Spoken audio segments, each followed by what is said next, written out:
歌戏国宝杨丽花的名声大家小巷同人知。今仔日杨丽花伫咧国家影视厅中心头一摆举办戏迷见面会，参真千个来自国内外的戏迷来见面。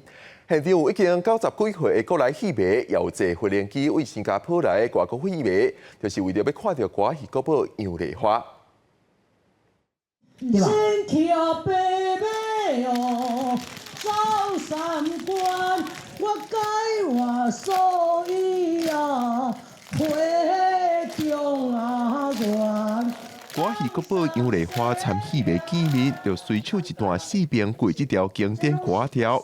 杨丽花为1950年代出道到今，拜六头一摆举办戏迷见面会，是去引真千个国内外的戏迷到国家影视厅中心参与。哦，我今日足福气，看到我20几岁就看迄歌戏，看到即么90岁啊呢。哎呦！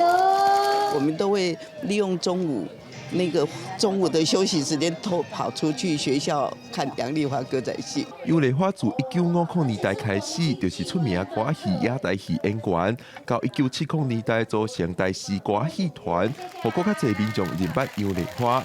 杨丽花讲，不管家己几岁，拢不会放弃歌戏，也会继续参戏迷来见面。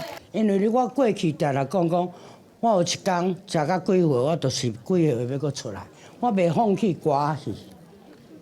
为歌戏来代价来付出，这就是我一生的回馈。为了记录杨丽花精彩的歌戏人生，今年有出版一本杨丽花的记录专册。做落来10月份，会伫宜兰团结中心举办杨丽花歌戏特展。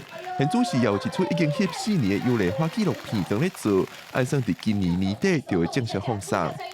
记者郭夏桂林新北报道。